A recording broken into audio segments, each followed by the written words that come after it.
Bring me a cup of coffee.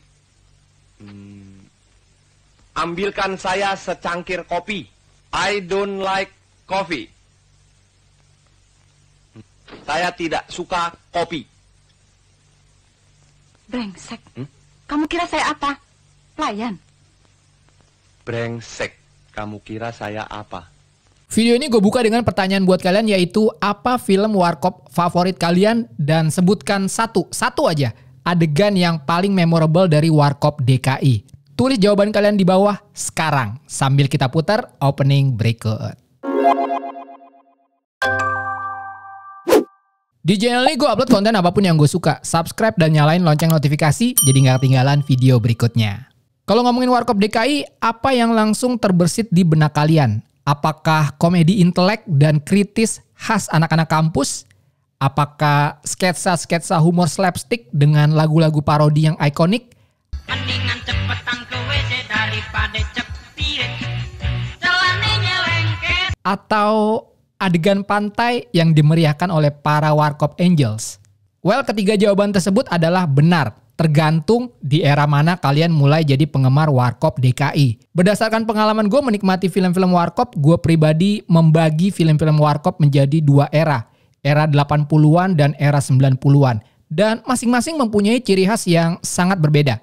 Film-film warkop DKI di era 80-an kebanyakan masih dibungkus dengan premis cerita yang utuh, tentu aja dengan selingan sketsa-sketsa komedi yang memunculkan gerak tawa.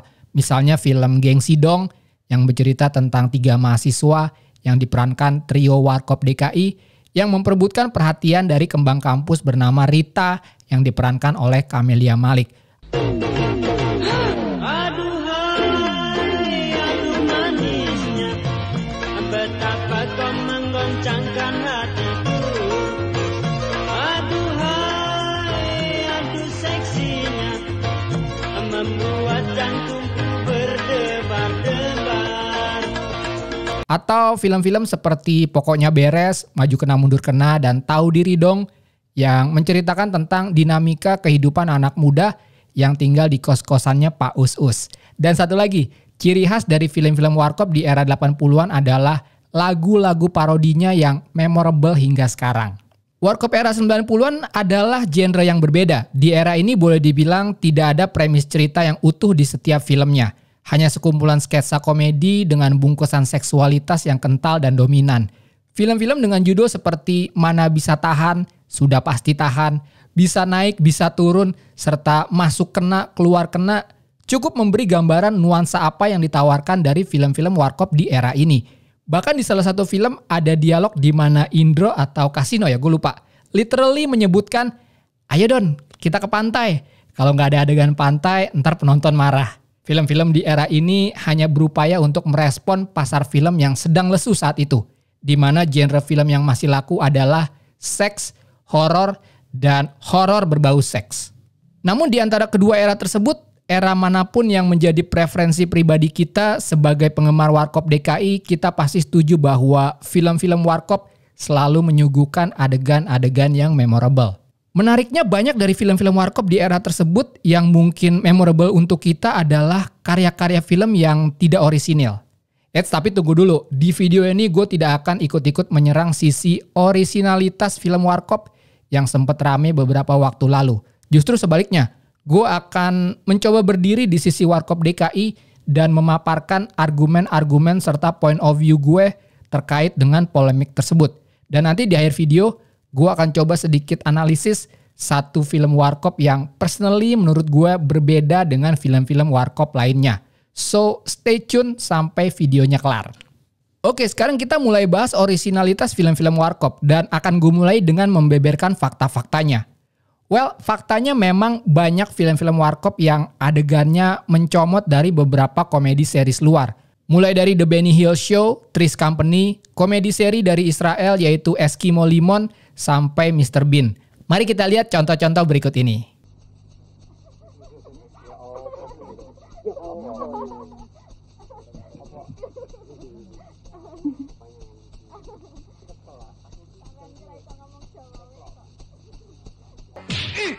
Aduh, awas lo ya.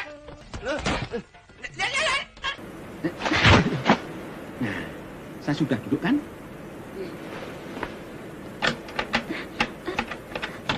Pintunya terkunci.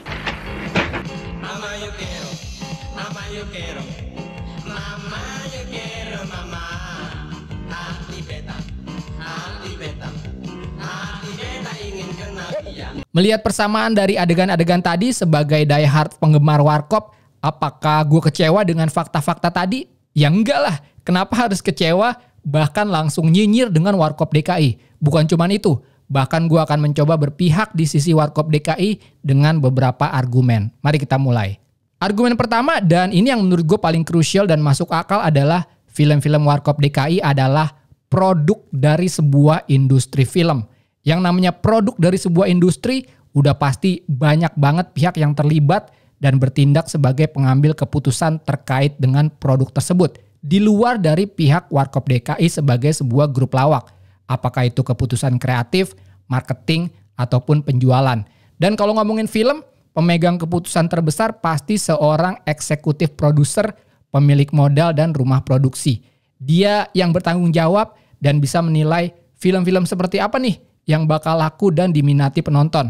Urusan orisinalitas mah belakangan. Yang penting bakal laku nggak nih film gue? Karena ini urusan balik modal atau enggak. Baru setelah itu aspek kreatifnya diserahkan kepada sutradara dan penulis skenario. Dan jangan salah juga, kalau emang idenya udah nggak orisinil lalu prosesnya jadi gampang. Enggak juga.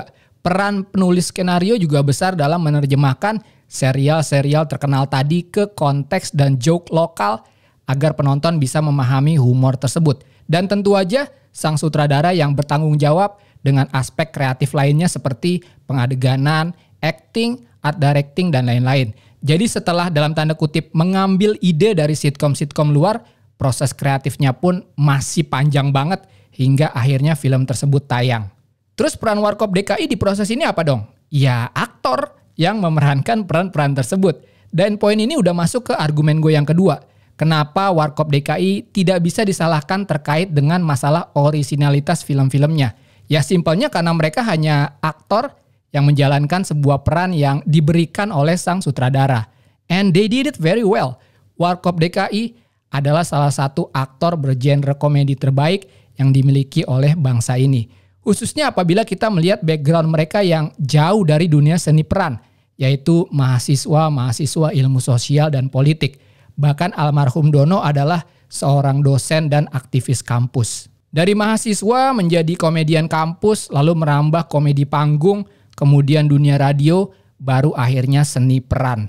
Sebuah proses yang sangat panjang yang patut kita apresiasi.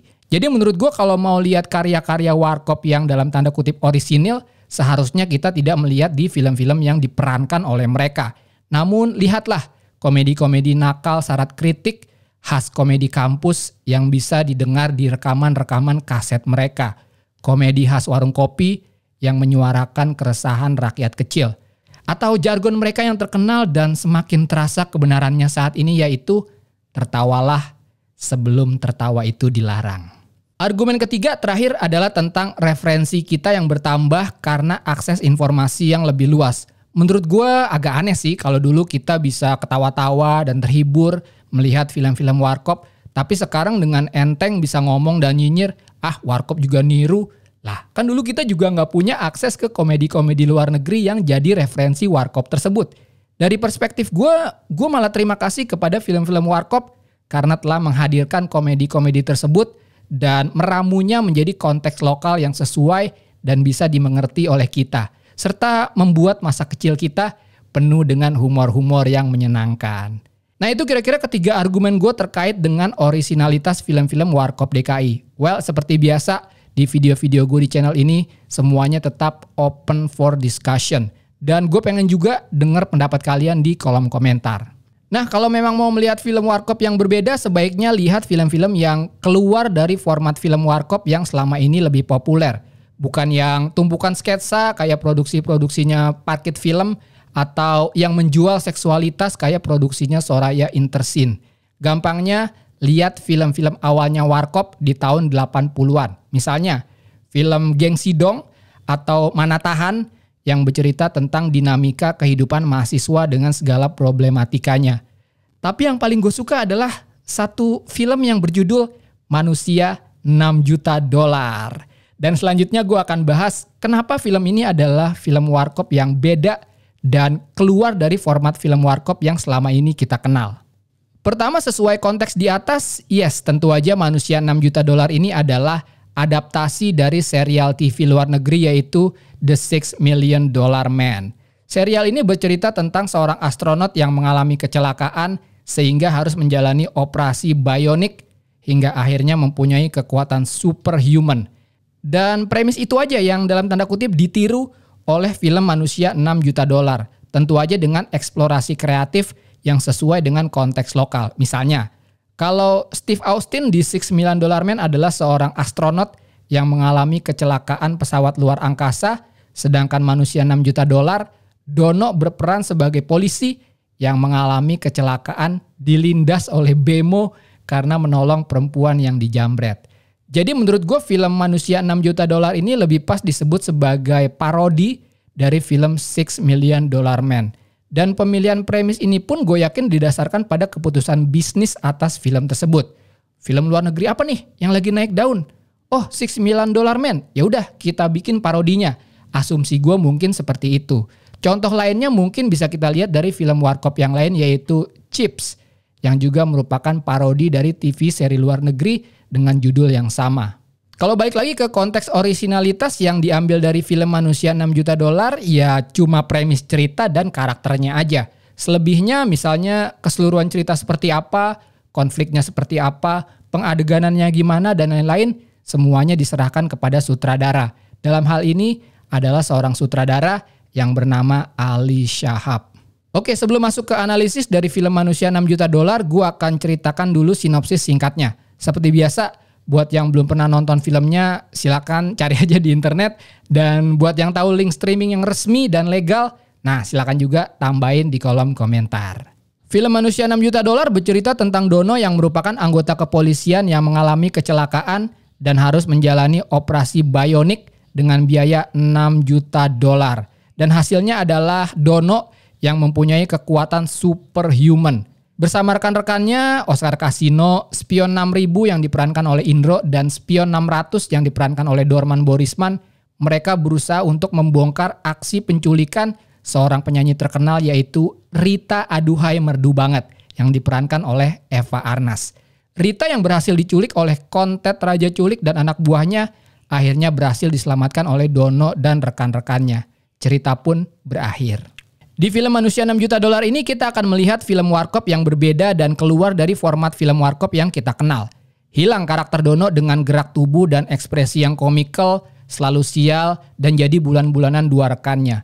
Hilang juga karakter Casino yang selalu tampil dengan jok-jok cerdas dan brilian, atau karakter Indro yang mampu menjadi jembatan dan pengumpan antara kedua rekannya. Wajar kalau ada yang berpendapat bahwa film Manusia 6 Juta Dolar ini adalah film warkop yang tidak lucu, bahkan tidak familiar di kalangan penggemar warkop. Karena peran dari warkop DKI di film ini adalah untuk membawakan sebuah peran tanpa ada beban menjadi seorang komedian. Apalagi Dono yang biasanya diplot menjadi sumber kelucuan di film-film warkop, di film ini harus berperan sebagai dalam tanda kutip superhero. Buat gue justru film Manusia 6 Juta Dolar ini menarik karena genrenya bukan lagi komedi sketsa seperti biasanya, namun lebih ke arah parodi atau bisa dibilang film superhero yang dikemas secara ringan. Unsur komedi tetap ada, namun bukan dari banyaknya adegan slapstick atau dari jargon-jargon singkat tapi memorable yang biasanya terlontar dari Casino. Memang begitu, anak orang kaya, lagunya suka tengil, kayak duit bapaknya halal aja. Giliran gua kapan? Namaku bukan lagi Dono, tapi Robert Davis Caniago. Apapun yang terjadi, namaku tetap Robert Davis Caniago. Unsur-unsur komedi dalam film Manusia 6 Juta Dolar terbungkus rapi dalam potongan-potongan sequence yang masih sesuai dengan konteks jalan cerita besarnya. Bisa kita lihat pada adegan-adegan seperti gerombolan Raja Culik yang salah menculik Mat Tuyul. Tadi pagi ada info masuk bahwa baru-baru ini ada seorang anak diculik oleh si Raja Culik. Tapi kemudian dilepaskan kembali karena ternyata sang bapak tidak mau menebus anaknya. Si bapak masih mempunyai 15 anak lainnya yang masih kecil-kecil. Sehingga dengan hilangnya anak yang satu ini, dianggap meringankan beban rumah tangganya. Atau saat Indro dan Dorman yang ditugaskan untuk menyelidiki kasus buku dan film porno. Buku porno dari mana ini? Dari Sweden lah. Sweden sebelah mana? Eropa. Kulit putih, buku naising putih. Obat nyamuk, Bos. Selamat nonton Blue Film, Om. Namun unsur komedi lain yang sangat gue apresiasi adalah skrip dari film Manusia 6 Juta Dolar ini. Unsur kultur Betawi sangat terasa di naskah film ini karena faktor dari sang sutradara yaitu Ali Shahab yang memang asli kelahiran dari Kuitang. FYI aja, Ali Shahab ini adalah orang yang sama yang membuat serial Pepesan Kosong yang sempat populer di tahun 90-an. Ditambah dengan aktor-aktor yang memang terbiasa untuk berdialog dengan dialek Betawi, seperti Jaja Miharja hingga Hamid Arif.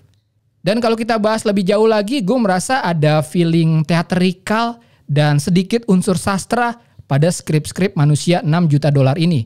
Mulai dari penamaan karakter, seperti Rita aduhai merdu banget, hingga permainan rima, pemilihan kata, atau sesimpel delivery dari dialognya. Coba lihat beberapa contoh-contoh berikut.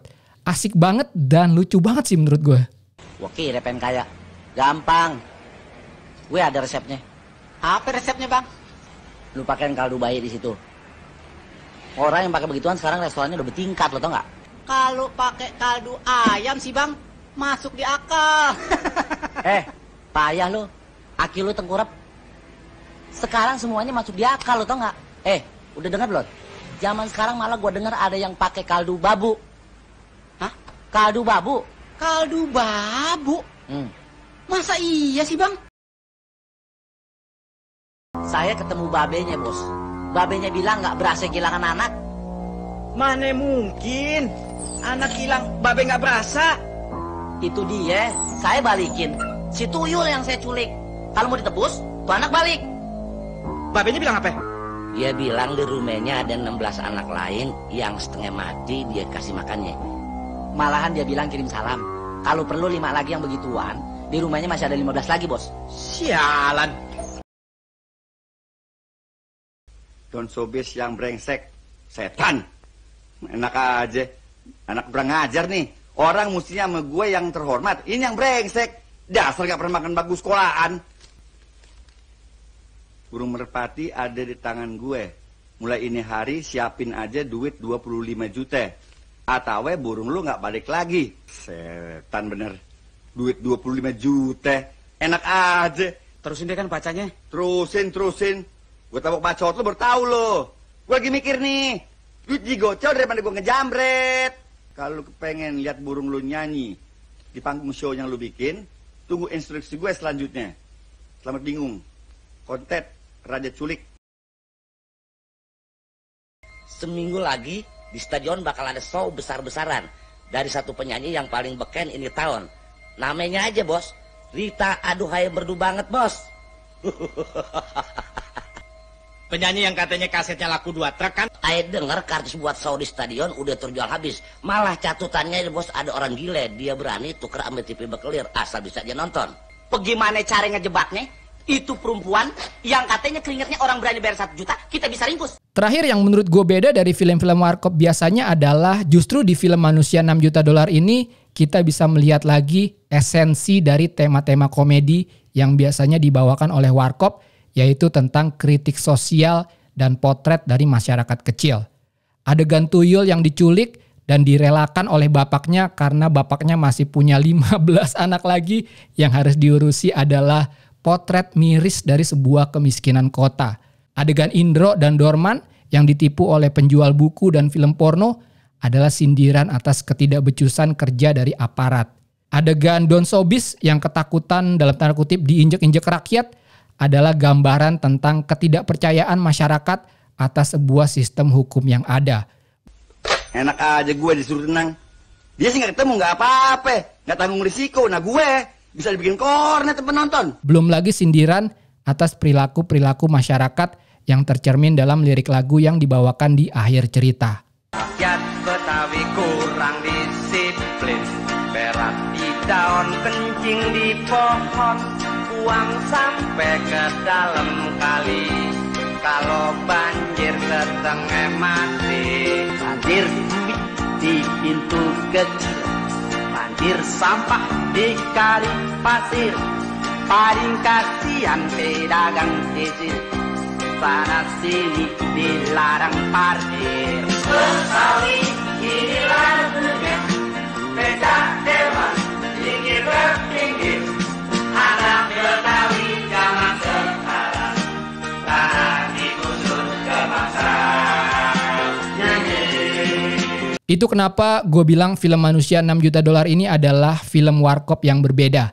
Karena ia adalah film yang berhasil membuat Warkop kembali lagi ke esensi dari lawakan-lawakannya. Ngobrol di warung kopi, sentil sana dan sini, sekedar suara rakyat kecil, bukannya mau ngusik. Nah guys, gitu ya video kali ini. Gimana menurut kalian tentang bahasan film yang gue buat di episode kali ini? By the way, ini tema film kedua yang gue buat. Setelah yang pertama tentang bayi ajaib, ternyata cukup ramai juga loh yang nonton. Well, seperti itulah dinamika di channel ini. Gue upload yang gue suka, mudah-mudahan kalian suka dengan apa yang gue upload. Sesimpel itu. Dan pertanyaan buat kalian ada dua. Pertama, kira-kira nextnya bahas tema film apa lagi ya? Pertanyaan kedua, apa film Warkop favorit kalian? Atau sebutin adegan yang paling memorable? Tulis jawabannya di kolom komentar sekarang. Seperti biasa, klik like kalau kalian suka video ini, dislike aja kalau nggak suka. Follow Instagram gue Tangan Belang, cek link di deskripsi untuk informasi lebih lanjut tentang video ini. Thanks for watching, I'll see you next time.